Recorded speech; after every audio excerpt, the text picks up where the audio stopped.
करने वाले हम लोग। तुम्हें बताओ। तो मेरे दिमाग में था नेचर और नर्चर के बारे में बात कर सकते हैं। नेचर नर्चर मतलब जैसे कि कोई अगर एक ही फैमिली में 3-4 बच्चे हैं तो 3-4 बच्चे अलग अलग बिहेव करते हैं। कोई बहुत स्मार्ट होता है, कोई उतना स्मार्ट नहीं होता है। सेम फैमिली में रहते हैं लेकिन उनका जो लाइफ पाथ, करियर चॉइसेस बहुत डिफरेंट होती हैं। तो वो नेचुरल होता है, नेचर ड्रिवन है, या वो मतलब अपब्रिंगिंग के हिसाब से कौन सा फैक्टर ज़्यादा इम्पोर्टेंट है या इक्वली इम्पोर्टेंट है? अब उसको तुम एक्स्ट्रापोलेट करके वहाँ तक ले जा सकते हो कि जितने लोग इवेंचुअली क्रिमिनल्स या बन जाते हैं वो क्या नेचुरली क्रिमिनल, बॉर्न क्रिमिनल होते हैं, या वो कॉन्टेक्स्ट और जो उनकी अपब्रिंगिंग होती है उसके कारण होते हैं। बट फिर उसमें बहुत सारे वाइट कॉलर क्राइम भी होते हैं, तो आप ये नहीं बोल सकते हो कि इट्स जस्ट अबाउट अपब्रिंगिंग। कुछ नेचुरल चीज़ें भी हैं क्योंकि क्रिमिनल भी अलग अलग टाइप के होते हैं। उसी तरीके से क्रिमिनल को छोड़ दो तो जो लोग सक्सेसफुल डॉक्टर्स, इंजीनियर्स होते हैं वो नेचुरली सक्सेसफुल होते हैं, या उसमें वो जेनेटिकली होता है, या वो इनकलकेट किया जा सकता है, इंक्लूडिंग ये इसमें ना विद्वानों में मतभेद हैं। दोनों ही तरीके के स्कूल ऑफ थॉट हैं यहाँ पर। ऐसे भी एक्सपेरिमेंट किए गए जिसमें कि एक माता पिता ने अपने बच्चों को चेस का ग्रैंड मास्टर बनाया just by changing the environment. ये तुम पोलगर के बारे में बात कर रहे हो? हाँ, मैंने किसी बुक में पढ़ा है, मुझे वही है जुडिथ पोलगर। हाँ, उसके डैड ने उसको शुरू से हाँ। तो वो भी एक एक्सपेरिमेंट है। But at the same time ये भी सच है कि हमारी जो कुछ हमें एक हमारा नेचर मिलता है, ठीक है। अब जैसे माइक टाइसन की अगर बात करें तो उस लेवल पे अगर आपको फाइट करना है और आपके अंदर वो फाइटिंग इंस्टिंक्ट चाहिए, एक एनिमलिस्टिक इंस्टिंक्ट चाहिए, तो इसमें दोनों चीज़ों ने अपना रोल निभाया। एक तो उसका जो बिल्कुल पिटा हुआ बैकग्राउंड है, जिस तरह की लोकेलिटी में वो रहा, उसने भी अपना काम किया।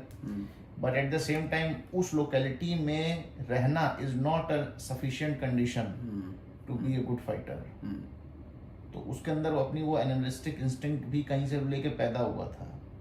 क्योंकि वैसे सोसाइटी में तो बहुत लोग रहते हैं ना, लाखों बहुत लोग रहते हैं। सब लोग तो माइक टाइसन और मोहम्मद अली नहीं बनते हैं, नहीं बन सकते। तो कुछ तो हो रहा ही होगा। मतलब बेसिकली मेरे ख्याल से जो प्री रिक्विजिट है वो तो बॉर्न ही है। बॉर्न है। अब फॉर एग्जाम्पल अभी माइक टाइसन है या जो भी हो, वो भी वही सोसाइटी में रह रहा है, वो भी वही चीज़ें देख रहा है, वही चीज़ें।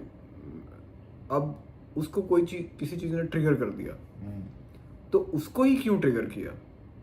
किसी और को क्यों नहीं किया? किसी और को ट्रिगर क्यों नहीं किया? तो जब उसको ही ट्रिगर हुआ, इसका मतलब जो एलिमेंट ऑफ गेटिंग ट्रिगर्ड वो उसके अंदर पहले से ही है। पहले से है। तो इसका मतलब there is something which you are born with, and it is, और इसको if you extrapolate it to all context, it is all about getting triggered. अभी चाहे वो एलोन मस्क हो या जेफ बेजोस हो या स्टीव जॉब हो, ये लोग they are getting triggered by something. That is how they are being motivated to take certain action. चाहे वो कोई भी, मतलब किसी भी तरीके से मोटिवेट हो रहा हो, लेकिन without trigger how would you take action? So वो जो ट्रिगर के जो एलिमेंट्स हैं, जो उसका प्रीमाइस है, वो तो already you are born with it. चाहे आइंस्टाइन हो, आइजैक न्यूटन हो, लियोनार्डो दा विंसी हो, और इन लोगों को देखो तो विंसी वगैरह तो they had no formal education. मतलब उसने ना तो कॉलेज गया था, वो सारा वो बेसिकली जिसको बोलते हैं ना ऑटोडिक्टैक्ट, वो खुद ही सारा कुछ पढ़ के उसने सारा रिसर्च अपने ही तरीके से किया था। तो जब तक अगर somebody is not born with it, how that person can even imagine doing all these things? एक बिल्कुल सही बात, एक एक लिमिट तक हम्म, आप किसी स्किल को डेवलप कर सकते हैं, हाँ, बट उसके बाद बट उसके बाद उस स्किल को डेवलप करना वो एक गॉड गिवन टैलेंट होता है। मतलब इंटरेस्ट तो डेफिनेटली गिवन है, बॉर्न है। मतलब यू कैनॉट बी, आप किसी जबरदस्ती किसी को किसी चीज में इंटरेस्टेड नहीं कर सकते हो। नहीं कर सकते। ये इस तरीके से कि मुझे आम खाना पसंद है, तो मैं किसी के बोलने से ऑरेंज खाना पसंद नहीं कर सकता हूँ। नहीं कर सकता। मतलब अगर नेचुरली मैंने ट्राई किया, मुझे अच्छा लगता है, वो अलग बात है, लेकिन कोई आपको फोर्स नहीं कर सकता किसी चीज़ को लाइक करने के लिए। वो जो लाइकिंग और डिसलाइकिंग है ना, वो बॉर्न ही होती है किसी भी चीज़ की। तो जो ये जो नेसेसरी कंडीशन है वो तो बॉर्न है, और जो सफिशिएंट कंडीशन है वो है आपकी सराउंडिंग। वो ऐसे है कि जैसे आम का बीज है या किसी भी चीज़ का बीज है। अब आम का बीज तो सब सिमिलर ही होते हैं मोर और लेस। मतलब आम का बीज सिमिलर है दूसरे आम के बीज से, लेकिन डिफरेंट है नारंगी और उनके बीज से। तो उसकी अपनी क्वालिटी है, वो तो गिवन है, और उसको आप बो दो, उसको आप अच्छे उसमें खाद वाद दो, तो फिर वो एक अच्छा आम का पेड़ बन सकता है। तो ये दोनों कंडीशंस होनी चाहिए, लेकिन जो पहला कंडीशन है वो कि you need to be born with it. That is how what I think. Even all discussions about people who are genius or who are smart, there is a, when you say born with it, इसका मतलब क्या है होता है? मतलब how do you explain born with it? What is it that they are born with it? मतलब आपकी जो physical body है, of which brain is a part, मतलब you have a certain wiring of brain that you are born with it. वो बोलने का मतलब है when you are born with it. और आपका जो ब्रेन है वो चीज़ों को अलग तरीके से इंटरप्रेट करता है या मोर एडवांस वे में इंटरप्रेट करता है। तो वो you can say that is given और that you are born with. और बाकी जैसे ही आपको एक सर्टेन कंड्यूसिव एनवायरनमेंट मिलता है तो ब्रेन अपने हिसाब से उसको प्रोसेस करता है। वो किसी आदमी के लिए काफ़ी वो प्रोडक्टिव हो सकता है। इट इज़ लाइक आपका सेंसर आपको दिया हुआ है, वो काफ़ी एडवांस सेंसर के साथ आया हो, फिजिकल सेंसर। करेक्ट है, इसमें मेरा कोई मतलब हाँ, मतलब माइंड के लेवल पे तो यही हो रहा है, माइंड या लाइकिंग या डिसलाइकिंग। तो इससे क्या एक छोटा सा कंक्लूजन ये बनता है कि if you have identified your liking even at a school level, college level, even I mean हमारा तो थोड़ा सा अलग एनवायरनमेंट था। मतलब we were mostly compelled to do, because वहाँ पे मीन्स नहीं है। और लेकिन जहाँ पे भी पॉसिबिलिटी है कि if you find your liking then you identify it and then you put yourself in that context जहाँ पे कि आप उस लाइकिंग को ग्रो कर सकते हो। बिल्कुल सही बात। तो वहाँ पे आप बहुत स्पीडली आप ग्रो करोगे। एक्चुअली ये एक बार याद है हम लोग डिस्कस कर रहे थे, this is the one of the fundamental questions कि हमारी लाइकिंग क्या है, हम किस चीज में अनकॉन्शियसली कॉम्पिटेंट हैं। हाँ, वो फाइंड आउट करना, उसको फाइंड आउट करने में टाइम लग सकता है, समय लग सकता है। ऐसा नहीं है कि किसी को इस जीवन की शुरुआत में ही ये पता चल जाएगा कि हम किस चीज में कॉम्पिटेंट हैं। मगर इसकी जो सर्च है वो जिंदगी भर चलती रहनी चाहिए। हो सकता है आपको 20 साल में भी नहीं पता चले, 30 में भी नहीं पता चले, 40 में भी नहीं पता चले, बट वो सर्च कभी बंद नहीं होनी चाहिए। क्योंकि आपको जिस दिन वो चीज मिल जाएगी उसके बाद पूरी जिंदगी का सेटिस्फेक्शन आपको 1 साल में मिल सकता है, 4 दिन में मिल सकता है, 10 दिन में मिल सकता है। तो वो इतनी वैल्यूएबल चीज है। और भगवत गीता में तो इस पे बिल्कुल एक बहुत बड़ा व्याख्यान भगवान ने दिया है, जो सारा, जैसे गीता को जब लोग पढ़ते हैं प्राइमा फेसी, तो वो मैसेज ड्रॉ करते हैं कि ये तो एक युद्ध का संदेश है, कि अर्जुन को युद्ध करने के लिए बोला, और वो इससे ये इंटरप्रेट करते हैं कि मुझे भी हमेशा कन्फ्रंटेशन के मार्ग पे चलना है, युद्ध करना है, उसके बी कोर मैसेज को भूल जाते हैं। गीता अगर अर्जुन से बोली गई तो वो इसलिए नहीं बोली गई कि वो एक ऐसा मैसेज था जो हर किसी पे ट्रू बैठेगा, वो अर्जुन के लिए था। गीता जो है वो एक प्रिस्क्रिप्शन है उस टाइप के लोगों के लिए, ठीक है। उसको आपको एक्स्ट्रापोलेट करना पड़ेगा कि दूसरे टाइप के लोगों के लिए क्या करना है। और ऐसा इसको ना, वैसे मतलब क्योंकि हम लोग को स्टोरीज बड़ी जल्दी याद हो जाती हैं, तो हमने कृष्ण और अर्जुन के वार्तालाप को एक स्टोरी की तरह सुन लिया, बट उसमें जो फाइन प्रिंट है, वो जब बात करते हैं स्वधर्म की, वो बहुत बहुत ज़्यादा क्रिटिकल चीज़ है, बहुत ही ज़्यादा क्रिटिकल चीज़ है। उसके बिना आपको ज़िंदगी में सुकून नहीं मिलेगा, सुकून भी नहीं मिलेगा, आप किसी भी तरह का कोई जो है निष्काम कर्म भी पॉसिबल नहीं है। और जो वर्ण व्यवस्था है, जिसमें ब्राह्मण, क्षत्रिय, शूद्र और बनिया है, वो वर्ण व्यवस्था भी इसीलिए बनाई गई है क्योंकि सबका अलग अलग इंटरेस्ट है, ठीक है। आप आइंस्टाइन को बोलेंगे कि तुम एक क्यों निकोला टेस्ला और एडिसन के बीच में नहीं बनी, सोचने वाली बात है। हम जब उसको पढ़ते हैं तो हमको जब इतना समझ में आता है, अच्छा एडिसन बुरा आदमी था और निकोला टेस्ला अच्छा आदमी था। नहीं, ऐसा नहीं है। एडिसन था, निकोला टेस्ला था। टेस्ला का स्वधर्म कुछ और था, वो सिर्फ और सिर्फ नॉलेज के और रिसर्च के परस्यूट को ही परस्यूट मानता था। बिजनेस से कोई वो बिजनेस को एक क्षुद्र बिजनेसमैन समझता था। जब आप एडिसन को देखते हैं तो एडिसन वाज ए बिजनेसमैन, और वो भी उतना ही इंपॉर्टेंट है जितना टेस्ला था। सही बात। जैसे स्टीव जॉब्स के कई लोग जो आलोचक हैं वो बोलते हैं कि यार उसने खुद क्या बनाया। स्टीव जॉब्स जितने बड़े प्रेजेंटर बन पाओगे, उसका जो लोगों की नब्ज पकड़ने का जो वो तो एक ऑर्केस्ट्रा चला रहा था, वो स्टीव वॉजनियाक के पास नहीं थी।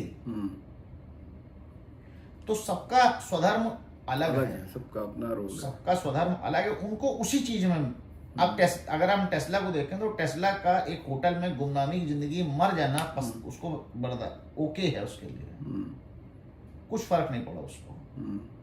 मगर उसका एडिसन के साथ काम करना, जो कि एक बिजनेसमैन है, वो उसको एक्सेप्टेबल नहीं है।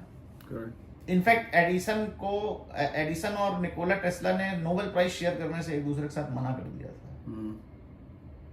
मतलब उनको नोबेल प्राइज ज्वाइंटली दिया गया था किसी चीज के लिए, याद नहीं है मुझे।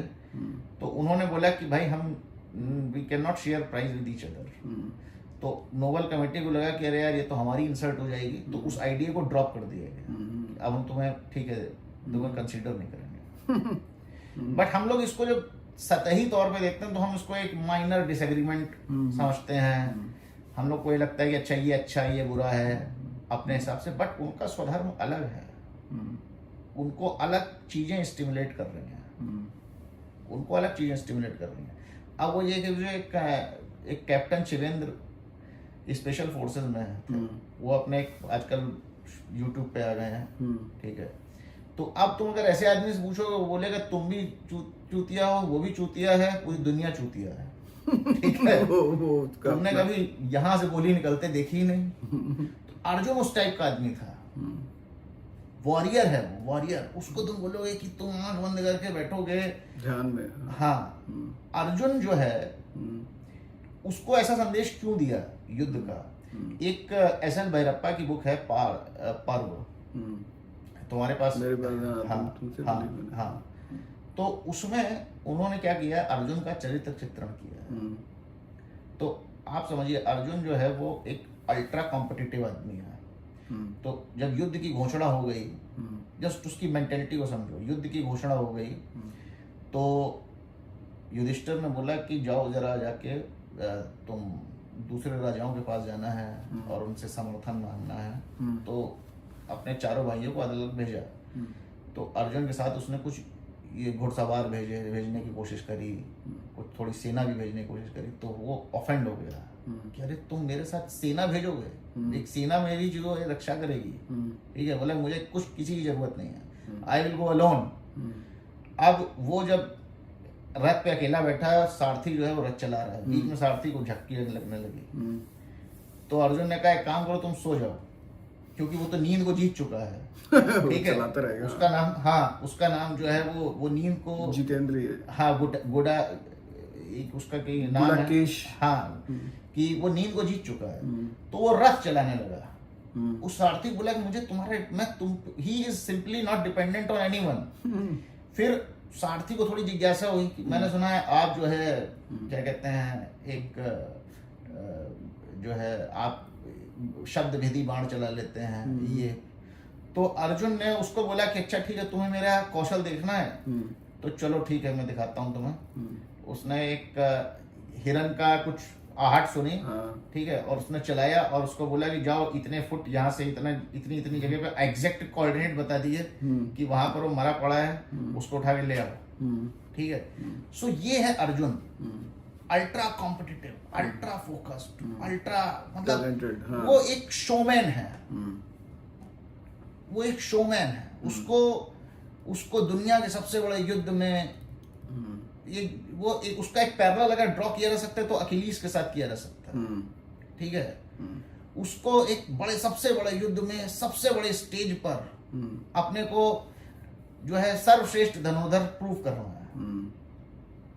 तो देखो वो सर्वश्रेष्ठ धनुर्धर बनना उसके लिए कितना इंपॉर्टेंट था कि उसने अपने गुरु से बोला कि यार तुम तो कह रहे थे कि मैं मतलब उसका जो कॉन्फिडेंस लेवल देखो, उसने अपने गुरु को चैलेंज किया कि अगर मैं सर्वश्रेष्ठ धनुर्धर नहीं हूं, तुम मुझे नहीं बना पाए सर्वश्रेष्ठ, तो तुम किसी को नहीं बना पाओगे। You are not capable. I am the most talented. हाँ, this is अर्जुन। और इसीलिए वो जब अपना सारथी बनाने के लिए गया तो उसने अगर तुम उस आदमी की मेंटेलिटी को समझो, उसको छोटा मोटा आदमी उसका सारथी बनेगा। जिस सारथी को उसको युधिष्ठिर ने उसके साथ भेजा था, उसको उसने रथ में सुला दिया। बोला तुम सो जाओ, आई डोंट नो, मैं ही कर लूंगा, ठीक है, क्योंकि मुझे तो नींद में नहीं आती है, मेरा फोकस भी ज्यादा है, कंसंट्रेशन स्किल हर चीज तुमसे ज्यादा है, मुझे तुम तो how can you be my Sarathi, correct. तो वो अर्जुन है। अब ऐसे आदमी को आप बोलेंगे कि तुम युद्ध छोड़ के भाग जाओ यार, कोई बात नहीं, तुम्हारा अभी थोड़ा अपसेट हो गया है, ठीक है, तुम युद्ध छोड़ के भाग जाओ, और उसके बाद जो है तो वो फ्रस्ट्रेट हो जाएगा। कृष्ण को ये बात बहुत अच्छी तरीके से पता है। गीता जो है वो स्वधर्म को ही अपनाने का संदेश है। हमको भी वो चीज सोचनी है कि क्या है मेरा स्वधर्म, मुझे वही करना है, उसी को करने में मुझे जो है और प्रकृति के हिसाब से भी वो बहुत ही ऑप्टिमाइज्ड स्टेट है। मतलब अभी शेर है, कार्निवोरस है, प्रकृति के हिसाब से कार्निवोरस ही है वो। उसका जो काम है हर्बीवोर्स को खाना, उसके लिए वही ऑप्टिमाइज्ड स्टेट ऑफ बीइंग है। तो आप जब अपने स्वधर्म में होते हो तो आप इवन नेचर के हिसाब से अपने ऑप्टिमाइज्ड स्टेट में होते हो। Yes. So there is no friction. कोई बता रहा था कुछ एक कोई कॉन्सेप्ट इमोशनल लेबर का। तो हमारा जो इमोशनल लेबर जो स्पेंड होता है, लेबर मतलब आज की डेट में तो मोस्टली लोग वाइट कॉलर जॉब में है, तो वो मतलब हमारे जो लीग में है वो तो वाइट कॉलर जॉब में, तो हमारा फिजिकल लेबर मिनिमल है और इमोशनल लेबर मैक्सिमम है जब हम कुछ भी जॉब कर रहे हैं। तो इमोशनल लेबर क्या है? ये एक फ्रिक्शन से आता है इमोशनल लेबर, या डिसीजन, आप बहुत सारे डिसीजंस ले रहे हो, या आप उस सिचुएशन में हो जहाँ पे बहुत ज़्यादा फ्रिक्शन है, तो आपका इमोशनल लेवल बहुत हाई हो जाएगा। या आप किसी ऐसे ऑफिस में हो जहाँ पे पॉलिटिक्स ज़्यादा है, तो आपका इमोशनल लेवल इमोशनल लेबर बहुत ज़्यादा होगा। तो सेम जॉब में same during the same number of 8 hours in a day और 6 hours in a day whatever, आपका ऐसा हो सकता है कि आपका इमोशनल लेबर बहुत ज़्यादा हो, आप बहुत ज़्यादा स्पेंड कर रहे हो लेबर, मतलब you are putting too much effort, ऐसा पॉसिबल है। ऑन द अदर हैंड ऐसा भी पॉसिबल है कि आप किसी ऐसे काम को करो जहाँ पे आपका इमोशनल लेबर मिनिमल हो और आउटपुट मैक्सिमम हो, because there is almost no friction. तो वो जो less emotional labour minimal friction वाला जो स्टेट होता है वो उसी में हो सकता है जो कि आप अपने स्वधर्म को करते समय कर सकते हो, और यही एक नेचुरल वे ऑफ बीइंग भी है। yes. जो राइटर है उसके लिए राइटिंग ही उसका नेचुरल वो है, स्टेट है। जो स्पीकर है, जो वक्ता है, उसका वही है। जो टीचर है, जो कोच है, उसको वही काम करना चाहिए, कोचिंग देना चाहिए, उसका वो नेचुरल स्टेट ऑफ बीइंग है। तो वो कोई काम नहीं कर रहा है, वो मतलब ही इज, दैट्स इट। कोई फ्रिक्शन नहीं है वहां पे। जिसको क्रिकेट खेलना है, जिसको फुटबॉल खेलना है, उसको वही है, मतलब वो उसके लिए कोई एफर्ट नहीं है, एफर्टलेस है वो। लेकिन वो आपको ढूंढना है पहले तो, फिर उसमें अपनी स्किल्स को होन करना है और फिर वही करना है जितना ज्यादा पॉसिबल हो। उसको ढूंढना बहुत जरूरी है। और ओशो इसको ढूंढने की टेक्निक भी बताते हैं। उनका ऐसा कहना है कि तुम अगर दिन में 1 घंटा या 1.5 घंटा साइलेंस में बैठना शुरू कर दो, कुछ भी ना करो, कोई डिस्टर्ब नहीं, बस चुपचाप अपने साथ समय बिताओ, सिर्फ और सिर्फ साइलेंस, तो उनका ऐसा कहना है कि धीरे धीरे तुम्हारे अंदर कुछ ऐसा परिवर्तन आने लगेगा कि तुम्हें जो क्लैरिटी मिलनी है अपने स्वधर्म के बारे में वो मिलने लगेगी। मैंने इसको एक्सपेरिमेंट नहीं किया है, बट ऐसा उनका बोलना है कि this is what you can do. इसमें you are observing your mind and slowly reducing all the distractions, then only you can know the truth. Yes. But अब हम लोग इसी बात को एक और इसमें आयाम है कि जब मैं इस नजरिए से देखता हूँ तो मुझे समझ में आता है कि पूरा एजुकेशन सिस्टम तो एक स्कैम है। स्कैम तो है ही। Education system is not about education at all. Education पहले तो है क्या, मतलब when you say somebody is educated, उसका क्या मतलब होता है? हम बोलते हैं ना बहुत लोगों को, somebody is highly educated, somebody is less educated, तो उसका मतलब क्या होता है? उसके पास डिग्रीज ज़्यादा हैं। इन सोशल कॉन्टेक्स्ट वही मीनिंग होती है कि अरे उसने ग्रेजुएशन किया, MBA किया, PhD किया, पोस्ट डॉक्टरेट किया, मतलब he is very educated, that's what it means. But education केवल वो नहीं है, मतलब वो जो चीज़ है वो एक स्मॉल पार्ट ऑफ एजुकेशन है। एग्जाम क्लियर करना और कॉलेज जाना और स्कूल जाना, वो सब चीज़ें is just like, I don't say even 10% of being educated. Education का जहाँ तक my understanding is there, you are educated when you can take decisions in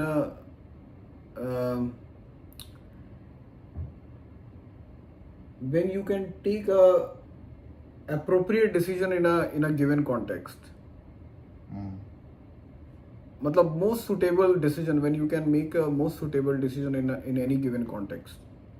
जैसे बोलते हैं ना, take a educated guess or take an educated call. उसका क्या मतलब है कि you are able to process information in the most optimised way and take a decision. तो एजुकेशन का वो कैसे आप अचीव कर सकते हो? वो उसके लिए हाँ थोड़ी आपको थ्योरी पढ़नी पड़ेगी। आप कोई भी डिसीजन किस बेसिस पे लोगे? आपके पास जो जिसको बोलते हैं टूल्स होने चाहिए कोई भी डिसीजन लेने के लिए। अब आप कोई इकोनॉमिस्ट हो तो आपको इकोनॉमिक थ्योरी तो पता ही होनी चाहिए, बेसिक्स क्या है, फंडामेंटल्स कैसे चलती हैं दुनिया, वो सब चीज़ें पता होनी चाहिए। बट उसके साथ साथ आपको ह्यूमन माइंड के बारे में पता होना चाहिए, इंसान की साइकोलॉजी क्या है, क्योंकि when you are saying economics you are dealing with human people, agent जिसको जो बोलते हैं हम ह्यूमन एजेंट या सोशल एजेंट, इकोनॉमिक एजेंट, तो वो कैसे काम करते हैं आपस में, वो पता होना चाहिए, साइकोलॉजी पता होना चाहिए, फिर आपको एक फिलोसफी पता होना चाहिए. तो educated person is that who can see things in a holistic way, not in a narrow way. क्योंकि आप नैरो वे में कोई भी चीज देख रहे हो तो how you are educated, you will always end up taking wrong decision. So I think education का जो main purpose है वो it should inculcate a holistic thinking about anything, about your family life, social life, about political life. We have so many lives at the same time. What is your role as a citizen? But मेरा एक इसमें question है, 2-3 actually question है. एक मैंने कहीं पे सदगुरु को बोलते हुए सुना था कि life is the greatest educator. तुम्हें अपने बच्चों को कुछ भी सिखाने की जरूरत नहीं है, उनको लाइफ सिखा देगी. एक ये स्टेटमेंट कहीं मैंने सुना था. फिर मुझे दूसरा एक ऐसे ही भी दिमाग में आ रहा जब तुम बोल रहे थे कि होलिस्टिक थिंकिंग कैसे डेवलप होगी, क्योंकि आधी चीजों पे तो स्कूलों में बात ही नहीं करते हैं. नहीं, स्कूल की तो मैं स्कूल को तो रिडंडेंट मानता हूँ. स्कूल और कॉलेजेस को मैं रिडंडेंट मानता हूँ, क्योंकि वो एक नैरो बैंडविड्थ में वो चीज पढ़ा रहे हैं. मतलब वो आपको क्या कर रहे हैं ना, जैसे कि आप एक बैटल में जा रहे हो, तो आपको वो केवल एक वेपन दे रहे हैं. वो मतलब सोचो, आपको बस एक नाइफ दे दिया, उसको पूरा शार्प करके एक नाइफ दे दिया आपको, और बोले कि तुम चले जाओ बैटलफील्ड में. लेकिन जब वहां से जो एनिमी आ रहा है उसके पास मल्टीपल टाइप्स ऑफ वेपन है. मतलब वो एक multi dimensional, multi facet war में आप जा रहे हो, which is your life. It is like that. उसमें अलग अलग एंगल से, अलग अलग टाइप से अटैक्स हो रहे हैं, लेकिन आपको केवल एक नाइफ मिली है, वो शार्प नाइफ मिली है. That is good, but that's it. तो आप उस वॉर को कैसे आप जीत सकते हो? मतलब how can you make any move with that single weapon? तो जो स्कूल्स, कॉलेजेस जो कर पा रहे हैं, वो they are giving you one thing, like one tool, one equipment. They are not giving you holistic weapon, जिसको बोलते हैं स्विस नाइफ. आपको नहीं मिल रहा है, आपको एक स्क्रू ड्राइवर मिल रहा है बस. तो वो होलिस्टिक थिंकिंग के लिए उसके मतलब जो holistic way of looking at anything, मेरे ख्याल से पहली बात तो लोगों को मल्टीपल चीज़ें पढ़नी चाहिए. मतलब नॉट वन सब्जेक्ट. उस सेंस में जो स्कूल पढ़ाता है अपना, मल्टीपल सब्जेक्ट्स पढ़ाई होती है, जो भी होती है वो सही है. वो सब्जेक्ट की चॉइस जो स्कूल में होती है कुछ होती है. मेरा जो कंसर्न है स्कूल से कि वो टाइम बहुत ज़्यादा ले लेते हैं. वो जो 12-14 साल जो ले लेते हैं ना ये चीज़ को पढ़ाने के लिए, वो टाइम बहुत ही ज़्यादा है. मतलब आई कंसिडर इट लाइक ये चीज़ 3-4 साल में हो जानी चाहिए, जिसमें वो 14 साल लेते हैं. ग्रेजुएशन का भी वही है. जो चीज़ वो थियोरेटिकल चीज़ें पढ़ाते रहते हैं 3 साल में, वो 1 साल से ज़्यादा का है नहीं. और MBA का जो 2 साल होता है वो 6 महीने से ज़्यादा का है नहीं. तो मेरा वो concern not about the subjects they teach, that is also important, but वो जो टाइम ले लेते हैं वो बहुत ज़्यादा है. उस टाइम में आप बहुत कुछ कर सकते हो. मतलब इट इज़ जैसे फिलॉसफी और साइकोलॉजी, इवन सोशियोलॉजी पढ़ना बहुत ज़रूरी है. हिस्ट्री पढ़ना इवन मोर इम्पोर्टेंट. अब जब तक आप ये सब चीजें नहीं पढ़ोगे ना, आपका कभी भी होलिस्टिक थिंकिंग डेवलप नहीं हो सकता है. आप एक जिसको बोलते हैं कुएं के मेढक आप बन के रह जाओगे. तो ये सब चीजें, क्योंकि अल्टीमेटली आप किसी भी इंसान से डील कर रहे हो, you are dealing with the psychology of that person. आप कैसे कुछ भी डिसीजन ले सकते हो. तो होलिस्टिक थिंकिंग जो है वो आपको कभी तभी आ सकती है जब आप मल्टीपल चीजें पढ़ो. मतलब आपको किसी भी चीज़ में PhD नहीं करना है, बट एक सर्टेन लेवल ऑफ अंडरस्टैंडिंग तो होनी चाहिए कि दुनिया काम कैसे करती है, लोग कैसे करते हैं, डिफरेंट कंट्रीज़ में लोग कैसे रहते हैं, ह्यूमन माइंड कैसे काम करता है, सोशियोलॉजी कैसे होती है, हिस्ट्री अभी तक की जो ह्यूमन हिस्ट्री है वो कैसे है. लोग even to the extent of politics, थोड़ा बहुत कि कोई भी कंट्री कैसे बिहेव करती है. इवेंचुअली लोग compete कैसे करते हैं जियो पॉलिटिक्स में। ओवरऑल एक होलिस्टिक थिंकिंग तो ज़रूरी है, even to certain extent economics भी थोड़ी बहुत आनी चाहिए लोगों को, इकोनॉमिक्स फाइनेंस। तो ये जो टोटल जो चीज़ है ना, स्कूल में पढ़ाते हैं कुछ हद तक, लेकिन वो बहुत ही फैक्ट बेस्ड पढ़ाते हैं, वो लॉजिक ओरिएंटेड नहीं होता है। लॉजिक मतलब कैसे चीज़ें कनेक्टेड हैं आपस में, वैसे नहीं पढ़ाते हैं वो एक फैक्ट दे देते हैं किताब में लिखी हुई कि ये फैक्ट, भाई ये बैटल इस टाइम पे हुआ, ये राजा उस टाइम पे था, लेकिन व्हाट डज इट मीन, उसका आज की डेट में क्या रिलेवेंस है। जैसे अगर मान लो कि हम बोले कि हमारे यहाँ पहले मुगल आए, फिर ब्रिटिश आए इंडिया में, फिर ये लोग आए, बीच में पोर्टुगीज आए, ये हुआ, डेट हटवा दी जाती है। हाँ, मतलब उसका आज से क्या रिलेवेंस है। बेसिकली आपको ये समझना है कि अगर नॉट ओनली इंडिया बट किसी भी कंट्री को, किसी भी कंट्री ने अगर कॉलोनाइज किया, तो पहले बात तो उन लोगों ने क्या टैक्टिक्स प्ले किए, आपकी कंट्री कहाँ कहाँ पे वीकनेसेस थी, क्या ये चीज़ दोबारा रिपीट हो सकती है, आज के कॉन्टेक्स्ट में कौन कौन सी कंट्री कौन कौन से टैक्टिक्स अपना रही हैं। ये एक क्लीन कॉलोनाइजेशन नहीं है, लेकिन सटल वे में तो कॉलोनाइजेशन अभी भी है। अभी चाइना अफ्रीका को कॉलोनाइज कर रहा है बहुत major with full force, project finance करके, ये करके, लोन देके, उनको डेट में डाल के, जो भी कर रहा है वो एक तरीके का सॉफ्ट कॉलोनाइजेशन है। वो डिपेंडेंसी क्रिएट करना वही कॉलोनाइजेशन होता है। कोई जरूरी नहीं कि आप जाके वहां पे झंडा गाड़ दो, आप गवर्नमेंट चेंज कर दो, but as long as you can influence the government to your advantage, ultimately you are getting the benefit. Correct, by hook और कुक बाय फोर्स। तो वो जो सटल कॉलोनाइजेशन है वो अभी भी चल रही है। तभी तो इंडिया में मेड इन इंडिया का इतना ज़्यादा वो इंडियन गवर्नमेंट मोदी मतलब जो कर रहे हैं, उसका मेन ऑब्जेक्टिव वही है कि डिपेंडेंसी आपको खत्म करना है। लेकिन ये आपको कैसे समझ में आएगा, ये हिस्ट्री में अगर आपको डेट रटवाते रहेंगे लोग कि कब कौन सा डेट था और कौन थे, तो उस यू डोंट अंडरस्टैंड कि उसका मतलब इम्प्लीकेशन क्या है आज की डेट में। सिमिलरली साइकोलॉजी ऑफ पीपल, तो अब आप अगर देखो तो जैसे लोग साइकोलॉजी में जो मेजर जो सबसे बड़ा जो वो था आउटलायर है वो है हिटलर। तो अभी आप हिटलर से क्या सीख सकते हो कि अगर हिटलर जैसा साइकोलॉजी वाला आदमी किसी भी कंट्री का प्रेसिडेंट या प्राइम मिनिस्टर बन गया गलती से, तो फिर what havoc he can create not only in that country but also across the globe. तो इससे identifying people who are in the leadership position and understanding their psyche is also very important. It is not a small thing. आप किसी भी बड़े country का अगर कोई leader चुन रहे हो तो he should be of sane mind, he should not be insane. Yes.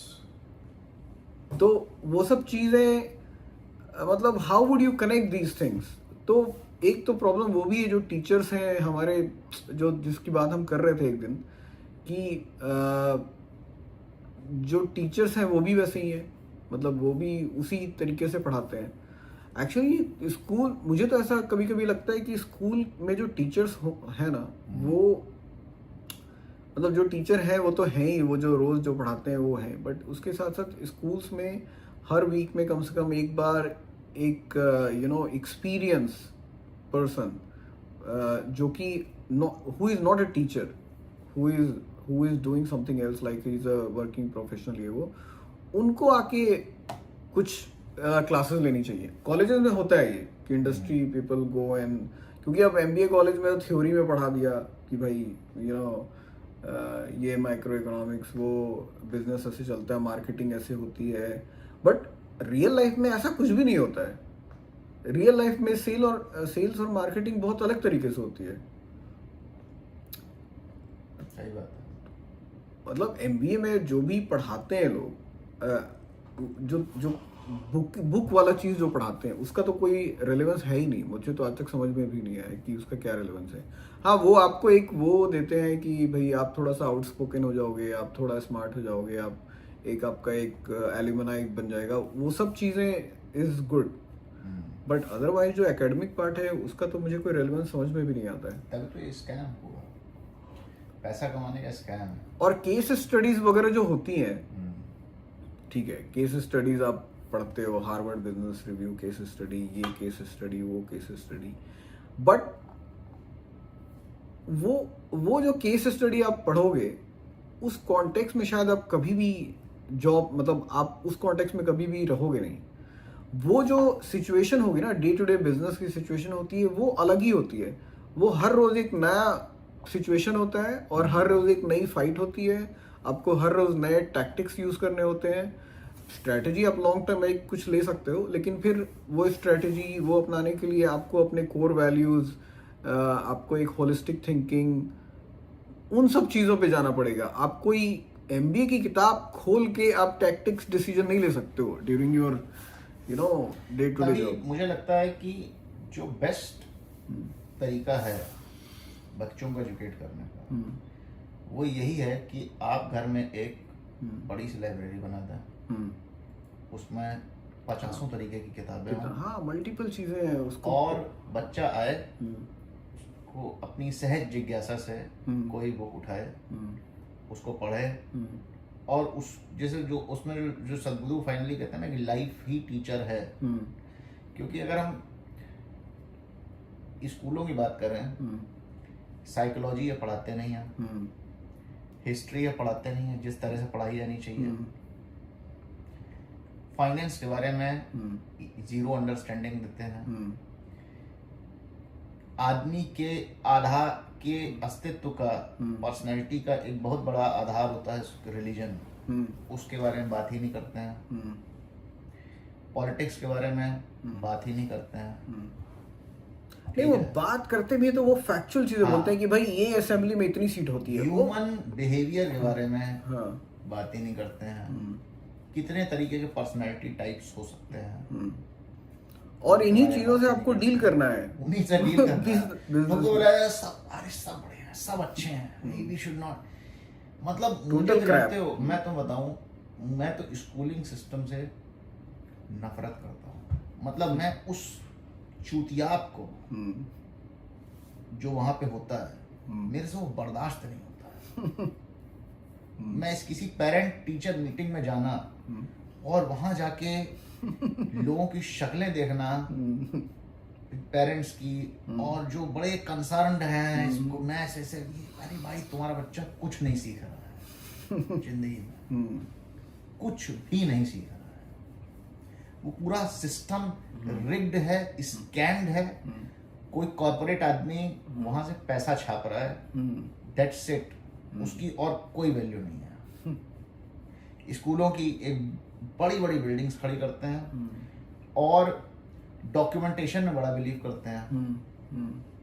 एक वो भेजा कि मेरे बच्चे का रिजल्ट आया, भाई वो 20 पन्ने का रिजल्ट था।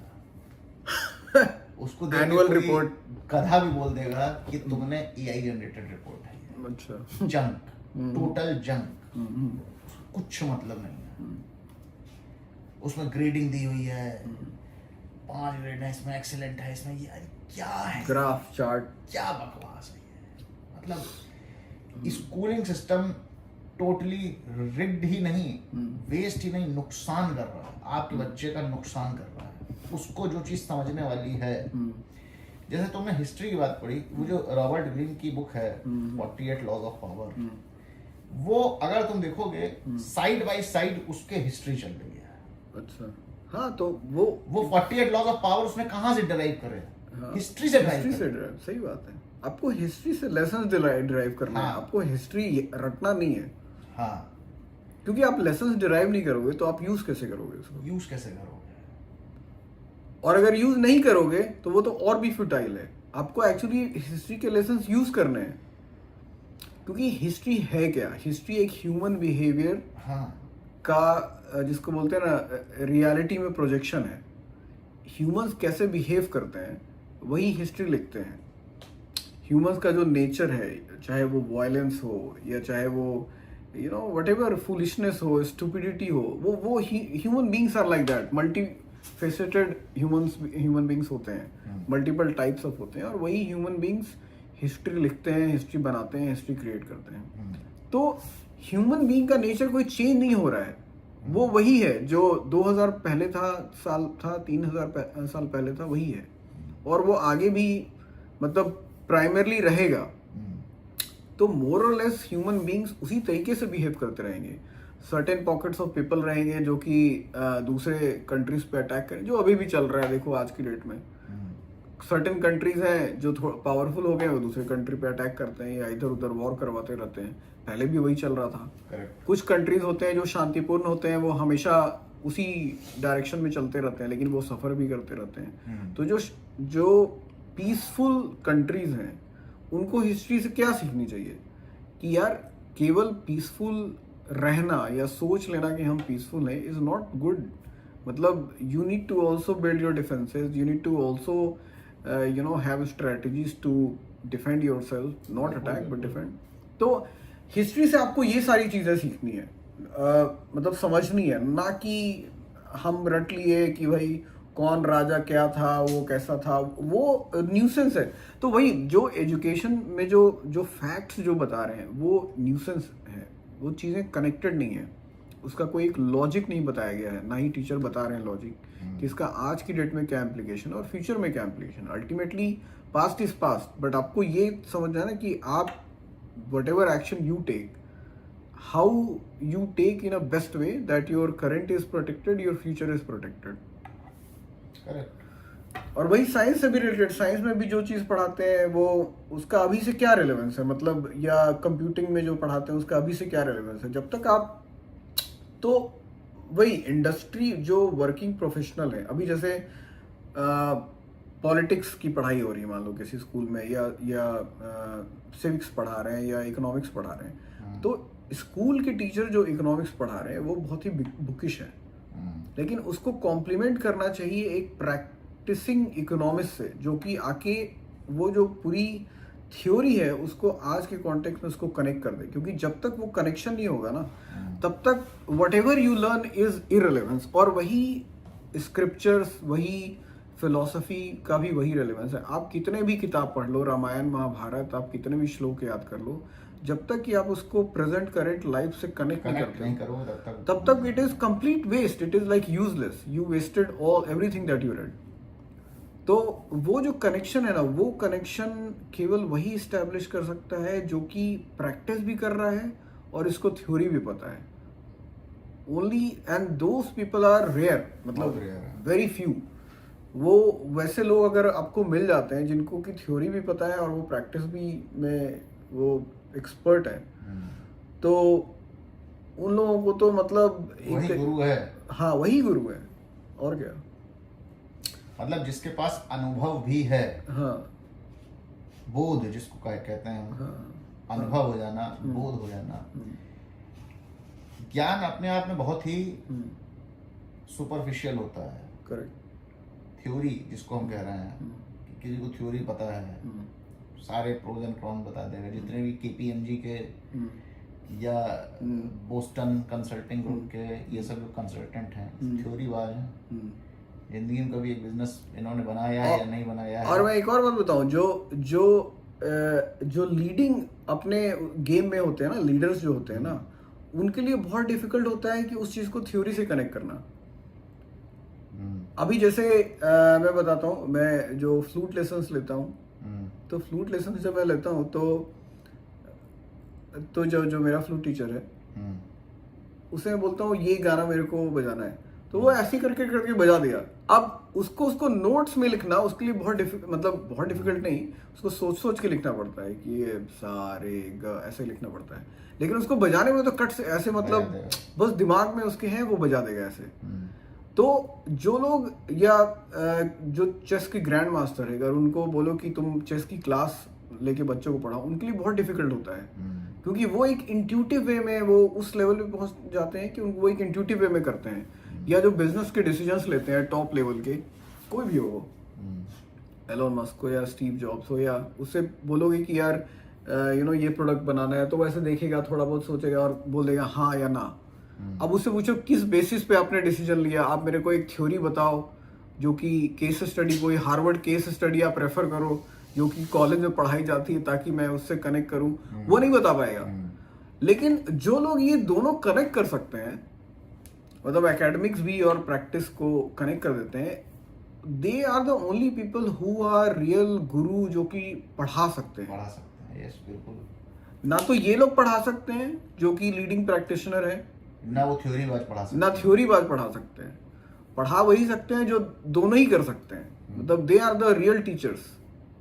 जैसे रिचर्ड फेनमैन, उसको one of the most talented teacher समझा जाता है आज तक की डेट में। मतलब रिचर्ड फेनमैन नोबेल लॉरेट भी है, उसने रिसर्च भी किए हुए हैं, और जब वो पढ़ाता था तो मतलब ही कैन कनेक्ट, मतलब वो बेसिक, उसका एक लेक्चर है 1.5-2 घंटे का, वो नंबर सिस्टम, मतलब बाइनरी नंबर से स्टार्ट करता है, 0, 1, 2, फिर वहां से नंबर सिस्टम का पूरा पढ़ाता है, फिर उसको वहां से वो कैलकुलस पे जाता है, फिर कैलकुलस से थ्योरेटिकल फिजिक्स पे जाता है, फिर कंप्यूटिंग पे जाता है। मतलब वो एक अनब्रोकन चेन है वो।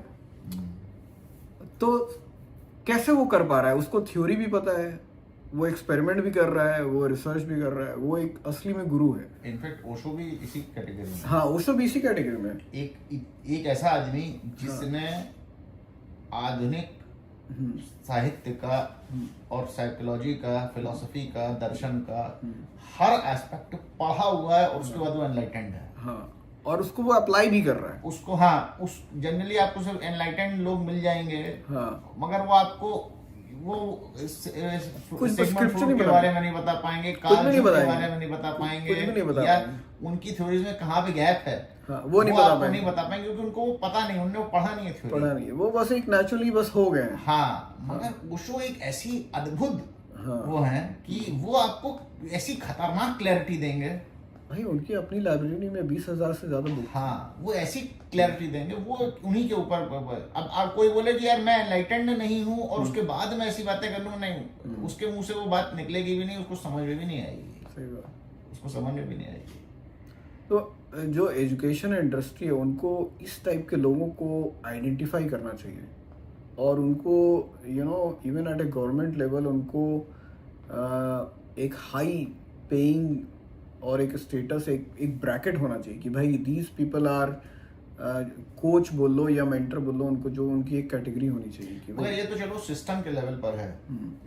एज ए पेरेंट मुझे लगता है हम सिर्फ इतना ही कर सकते हैं कि रीडिंग हैबिट जो है और बच्चों में डेवलप करी जाए, और थोड़ी एक बढ़िया लाइब्रेरी, 400-500 किताबें अच्छी क्लासिक्स वो आपके घर में होनी चाहिए।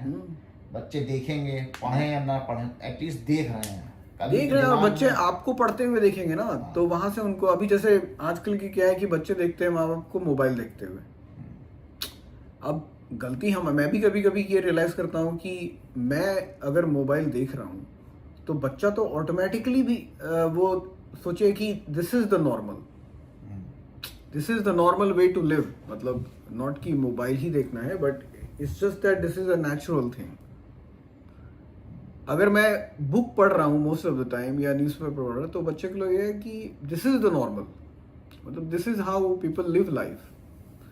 तो वो जो नॉर्मेलिटी का स्टैंडर्ड है वो भी आपको ही सेट करना है, मतलब एज अ पेरेंट, राइट। मतलब इट इज़ नॉट ईजी, क्योंकि हम भी अब ऑफिस से आते हैं, दिमाग हमारा थका हुआ रहता है, तो हमको लगता है यार थोड़ा मोबाइल देख लो, टीवी देख लो, वो रहता है, वी आर ऑल्सो एग्जॉस्टेड। तो उस टाइम पे आपको बुक पढ़ना, मतलब इट इज़ नॉट ईजी, लेकिन वही है, एक हैबिट की बात है, रहेगा। जैसे मैं कहता हूँ बच्चे जब देखते हैं ना, देखो ऐसा नहीं है कि अभी से बच्चे में बहुत ज्यादा रीडिंग हैबिट हो जाए, बट वो जो एक स्लोली इंप्रेशन बन रहा है उसके दिमाग में, वो कभी ना कभी जाकर अपना एक असर दिखा देगा। इंप्रेशन बहुत बड़ी चीज होती है। तो हमको ये देखना चाहिए, जैसे मेरे घर में मैंने इतनी बड़ी सी भगवत गीता है, वो मैं बाहर क्यों रखता हूँ, उसको मैं अंदर क्यों नहीं रख सकता?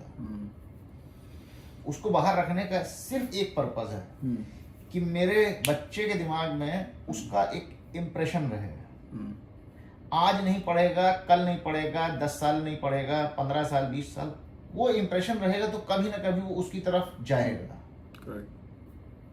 मैं वो सारा उपद्रव जो है वो इनफैक्ट मैं तो अब फिजिकल बुक्स का भी बहुत बड़ा, क्योंकि वो मैनेज करना बड़ा डिफिकल्ट होता है, बट उसके बाद भी just for the sake of keeping मैंने कई फिजिकल बुक्स थोड़ी बहुत रखी हुई हैं। मैं तो जहाँ भी मुझे बुक्स की कोई रेफरेंस दिखती है ना, मैं बिना एक सेकंड सोचे मैं खरीद लेता हूँ, पढ़ूँ या ना पढ़ूँ। अभी देखो इधर पीछे मेरे कम से कम तो 25-30 बुक यहाँ पे ऑफिस में। वो क्या होता है ना कि वो एक आपको एक दिमाग में वो इम्प्रेशन देता है कि एक बुक है आपके पास, आपको पढ़ना है कभी, एक टाइप का एक एनवायरनमेंट वो क्रिएट करता है। और जैसे कल भी मैं बैठा हुआ था, तो अब 2 ऑप्शन है आपके पास, या तो आप रील देखो इंस्टाग्राम पे या टीवी देखो या आप बुक पढ़ लो। तो मैंने बुक उठा लिया, 4-5 पेज ऐसे पढ़ लिए, मतलब 6 पेज पढ़ लिए। और कोई भी बुक पढ़ने के बाद आधे घंटे 1 घंटे के बाद आप अपनी खुद की मेंटल स्टेट को एसेस करो, और आप कोई मोबाइल देखने के बाद आधे घंटे के बाद नॉन स्टॉप देखने के बाद अपनी मेंटल स्टेट को आप एसेस करो, आपको डिफरेंस बहुत आराम से समझ में आ जाएगा। जब आप बुक पढ़ने का मतलब क्या है कि आप अपने न्यूरॉन्स में कनेक्शंस फॉर्म कर रहे हो। बुक पढ़ने का ये मतलब होता है, क्योंकि ब्रेन हमारा प्लास्टिक है, मतलब न्यूरोप्लास्टिसिटी जिसको बोलते हैं। जब भी आप कोई बुक पढ़ते हो तो न्यूरॉन्स आपस में कनेक्शंस, नए कनेक्शंस फॉर्म होते हैं, उससे एक प्लेजर हार्मोन रिलीज होता है। आपका ब्रेन तो फिजिकली भी स्ट्रांग होता है और आपको एक प्लेजर भी मिलता है।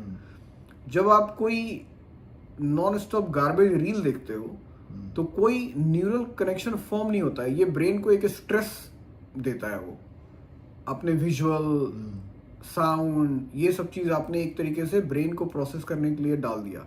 अब ब्रेन इसको प्रोसेस कर रहा है, तो ब्रेन जब प्रोसेस मतलब एफर्ट लगा रहा है आपको एक, और प्लस एफर्ट तो वो लगा रहा है उस समय तो आपको मजा आ गया, उसके बाद से फिर एक डोपामिन हाइक आपको मिली और फिर अचानक से डोपामिन क्रैश हो गया, तो वो आपको एक बुरा फील करवाने लगेगा। तो 2 इसके नुकसान हुए, एक तो गार्बेज डंप हुआ ब्रेन के ऊपर, ब्रेन को ज्यादा मेहनत लगा, और एक आपको एक डोपामिन क्रैश मिला जो आपको बुरा फील करा रहा है। तो ये एक मैसिव डिफरेंस है between reading books and watching any kind of media. It is very hard to realise, क्योंकि ये सब चीजें इतनी सटल वे में होती हैं। नोटिफिकेशंस, ये जो पूरी जो ये मीडिया इंडस्ट्री है ना, ये इन लोगों ने इतना बड़ा एक वो हैक क्रिएट किया हुआ है कि मैं भी उठता हूँ सबसे पहले सुबह सबसे पहले फोन, फिर मैं सोचता हूँ फोन मैंने उठा लिया, फिर मैं सोचता हूँ फोन मैंने उठाया क्यों। मतलब there is a invisible power in it that it is asking me to take the phone in hand. एक मैंने और चीज ऑब्जर्व करी है, जो बुक होती है ना, उससे उसकी एक प्रेजेंस आपकी मेंटल स्टेट को चेंज कर सकती है। हाँ, इवन फॉर एग्जांपल जैसे वो थिंकिंग फास्ट एंड स्लो है, अगर वो बुक मेरे सामने पड़ी हुई है, just by the present virtue of being there, you will, वो मुझे अवेयर कर रही है कि बाइसेस होते हैं। सही बात है, ठीक है। मैंने उसका एक शब्द मुझे याद नहीं है आ रहा है, कुछ भी याद नहीं, जब वो वहां पे है और उसने एक इन्फ्लुएंस मेरे दिमाग में, एक अवेयरनेस स्पाइक कर दी। सही बात है। अभी जैसे ये बुक है, हाँ, ये बुक मैंने अभी कुछ दिन पहले मंगाई, क्योंकि मैं थोड़ा सा यही स्कैटर्ड माइंड, कबूर माते की ये बुक है स्कैटर्ड माइंड, बहुत अच्छी बुक है, इसके बारे में मैंने सुना। तो अब ये मेरे डेस्क पे पड़ी हुई थी ऐसे, तो इसमें बस लिखा हुआ है स्कैटर्ड माइंड। हाँ। ये मेरे को रिमाइंड कर रहा है कि बेटा तेरा माइंड स्कैटर्ड है, you have to bring it back all the time. और ये तो मैं केवल कवर पेज देख के बता रहा हूँ, अगर मैं इसको पढ़ लूं पूरा का पूरा, ये पढ़ लूं अगर, तो अभी मुझे पता नहीं अंदर क्या लिखा हुआ है, बट मुझे ओवरऑल आइडिया है कि क्या लिखा होगा। बट अगर मैं पूरा इसको पढ़ लूं तो सेम बुक का जो इम्पैक्ट होगा वो मल्टीपल फोल्ड हो जाएगा, क्योंकि जैसे ही मैं बुक को देखूंगा कि वो सारी जो चीजें मैंने पढ़ी हैं वो कनेक्ट हो जाएंगी कि इसका ये बेनिफिट, उसका वो कॉन्स, प्रोज एंड कॉन्स, ऐसे वो सब चीजें कनेक्ट हो जाएंगी। तो उसका जो इम्पैक्ट होता है ना, जैसे वैसे थिंकिंग फास्ट एंड स्लो का, क्योंकि तुमने पढ़ लिया है वो, तो the moment you look at the book, वो पूरी की पूरी जो उसकी थ्योरी है वो ट्रिगर हो जाती है दिमाग में, फिर वो एक वो आपको एक प्रोटेक्ट करता है मेंटली। उसी तरीके से मोस्टली भगवत गीता का भी वैसे ही है, आपके पास बस रखी हुई है और वो सारे के सारे मोस्ट इंपॉर्टेंट श्लोक वो ट्रिगर हो गए ट्रिगर हो गया। हाँ, कि क्या आपका स्वधर्म है, क्या है, वो है, एक्शंस, इंद्रियां, ये वो सब कुछ ट्रिगर हो गया just by looking at it. तो इसलिए भी बुक का मतलब मेरे पास तो कम से कम 600-700 बुक है आज की डेट में जबकि मैं ऑलमोस्ट 40-50 बुक दे चुका हूँ, बांट चुका हूँ, फिर भी मैं खरीदता रहता हूँ। मतलब आई नेवर स्टॉप। नहीं, वो बहुत अच्छी चीज है, क्योंकि जैसा हमने बात करी, एजुकेशन सिस्टम तो किसी काम का नहीं है, तो बिल्कुल ही। तो बच्चे को रीडिंग हैबिट से, अच्छा रीडिंग हैबिट के 1-2 फायदे और भी हैं। रीडिंग हैबिट जो है ना, रीडिंग जो है वो आपके अंदर एक सेल्फ वर्थ पैदा कर देती है। उसके बाद आपको ये, जैसे देखो हम लोग कहते हैं यार इंस्टेंट ग्रेटिफिकेशन गलत चीज है, बाइंग ऐसे नहीं, घड़ी मतलब कोई तुमने कपड़ा खरीदा, देखा, वो ऐसे ही खरीद लिया। अब हम बच्चों को समझाएं, अगर समझने से बात नहीं बनेगी।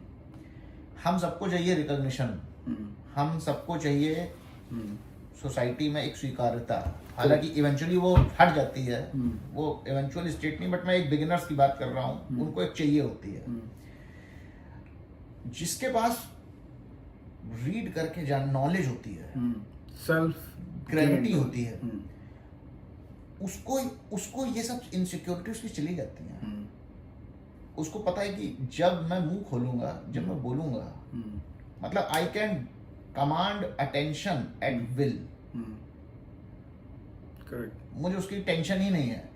मैं निक्कर पहन के घूमूं, चप्पल पहन के घूमूं, या कुछ भी पहन के ना घूमूं, मैं सिर्फ एक बॉक्सर पहन के आके उसके बाद भी बोलूंगा, ठीक है, तो भी मैं अटेंशन डिमांड कर लूंगा। मुझे एक्सटर्नल जो प्रॉप्स हैं कि देखो मेरी घड़ी ऐसी है, देखो मेरा मोबाइल ऐसा है, देखो मैं ऐसे बन के आया हूँ, देखो मेरे 6 पैक आ गए हैं, ठीक है, मुझे इन सब चीजों की जरूरत नहीं है।